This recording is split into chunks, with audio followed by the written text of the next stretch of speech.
Welcome to the deep dive.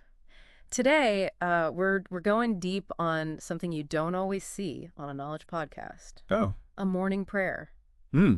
Yeah, so you sent us a YouTube video Okay. with a prayer transcript. Right. It's called Morning Prayer to Start Your Day with Daily Prayer for God's Guidance from the channel, Daily Prayers. And we're going to really dissect it. It's interesting you say dissect, Yeah, because we're not just looking at the words themselves, right. but what this prayer reveals about the human search for guidance, purpose, Yeah. and maybe even a little peace of mind. Right. Like, who hasn't wished for a bit more of that in their lives? Yeah. And the way this prayer approaches those big questions is fascinating. Just the opening lines alone. Okay. Heavenly Father, as the morning light begins to illuminate the earth, I come before you with a heart full of gratitude and a spirit ready to receive. Well, It sets a very specific tone. it does. And that opening sets us on a path that's actually pretty universal, Okay. even outside religious contexts. It begins with gratitude, which is something we see across spiritual traditions. Yeah. But more than that, studies on well-being consistently show that practicing gratitude has a tangible effect on people's happiness. Wow. It's like priming your brain for positivity. Okay, that's something I hadn't considered, that a prayer, Yeah. whether you believe in it literally or not, Uh-huh. could be tapping into psychological mechanisms we're only now beginning to understand. Exactly. Wow. And it moves so seamlessly from gratitude into purpose. Okay. The prayer quickly introduces this idea of God as the cornerstone of the speaker's life, Right. this bedrock upon which everything else is built. And that idea of aligning yourself with a divine purpose, surrendering personal desires to a larger plan, Yeah. it's powerful stuff, even if you're not coming at it from a strictly religious point of view. Absolutely. Yeah. Because inherent in that surrender is the acknowledgement that we as individuals have limitations. Oh. That's a powerful concept. You mean the lines where the prayer says, I acknowledge, Father, that everything I have and all that I am comes from you alone. And later, without you, all my efforts amount to nothing. Uh-huh. I have to admit, at first those lines struck me as a bit passive. I can see why you'd say that. Yeah. But acknowledging limitation is not about passivity. Okay. In fact, recent research in the field of positive psychology has shown that embracing vulnerability, Yeah. understanding that we can't do it all alone, Right. is actually a key component of resilience. Mm. It opens us up to seeking support, Okay. to connecting with others, Right. and to building strength from those connections. So rather than being about giving up, it's about knowing when and how to lean on something larger than yourself. Exactly. Whether that's a higher power, a community, Right. or even just recognizing your own limits so you can ask for help. Precisely. Okay. And the prayer takes this a step further Okay. by acknowledging the very real struggle we all have with staying focused on, well, anything. This is where it gets really interesting to me, Yeah. because it feels so relevant to our modern lives. You mean the lines about the hustle and bustle of daily life and how easy it is to lose focus and become entangled in the endless distractions of this world? Right. It's like this ancient prayer totally gets how overwhelmed we all feel sometimes. Right. It's almost like a pre-internet mindfulness exercise. Wow. Today we have meditation apps and productivity hacks. Yeah. But centuries ago, this prayer was addressing that same human need Right.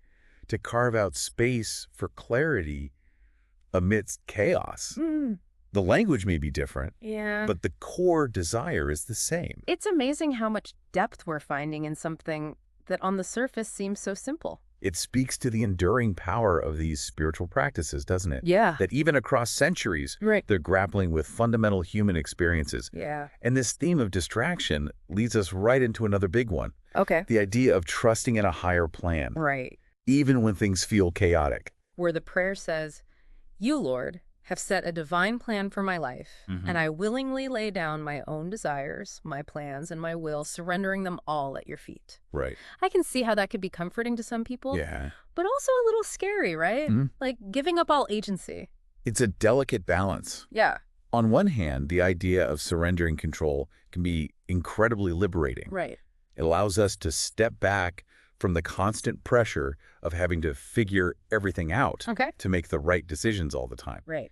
It acknowledges that there are forces at play beyond our immediate understanding, and that perhaps there's wisdom in trusting that larger unfolding. But on the other hand, Yeah. it does raise questions about personal responsibility.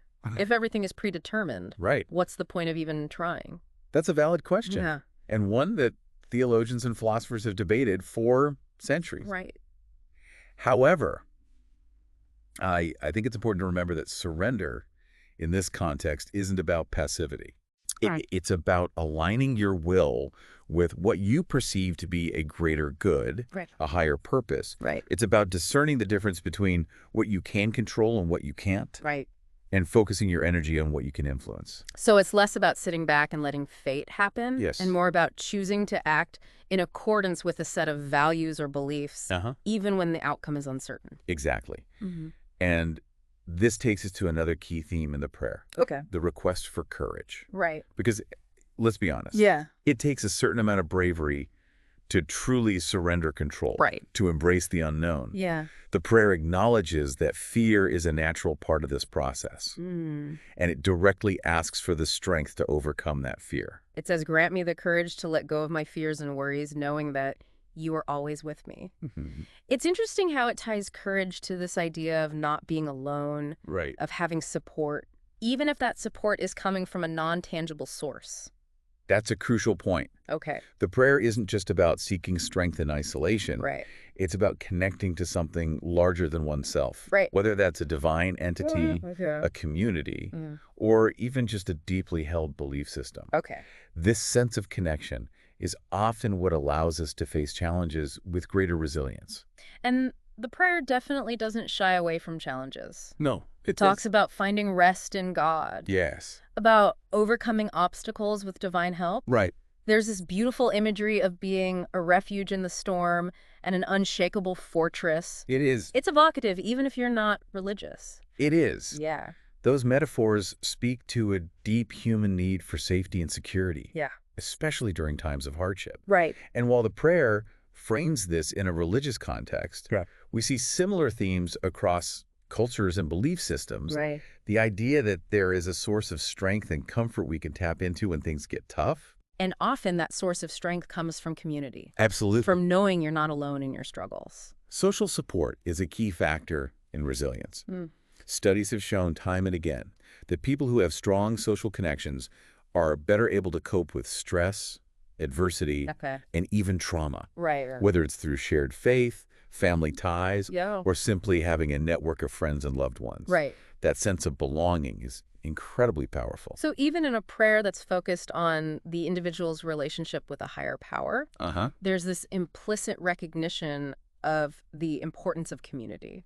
And this leads us to the final section of the prayer, where it shifts from seeking strength and guidance to focusing on how to live a life that reflects those values. Right. It talks about being a vessel of your peace, of spreading love and compassion in the world. It's like saying, okay, now that I've received all this help and guidance, how do I pay it forward? Right. How do I make the world a little bit better because of it? It's the idea of walking the walk. Yeah. Of not just talking about faith, but embodying it in your actions. It reminds me of something I read recently about servant leadership.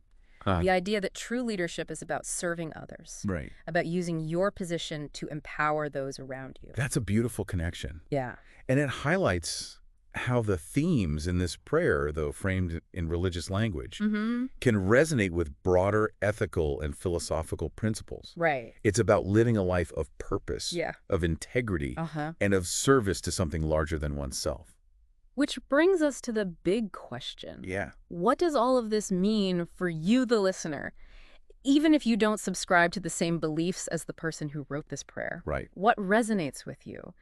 What can you take away from this deep dive? For me, it's the reminder that even in the midst of chaos and uncertainty, there's a deep human desire for connection, for guidance, and for a sense of purpose that transcends our individual lives. And that those things can be found in many different ways. Through faith, through communities, through service to others, or even simply through a deep appreciation for the beauty and wonder of the world around us. It's like this prayer is a roadmap, not necessarily to a specific deity, but to a way of being in the world that's grounded in gratitude, purpose, and connection. And that's the beauty of looking at something like this prayer through a multidisciplinary lens. Right.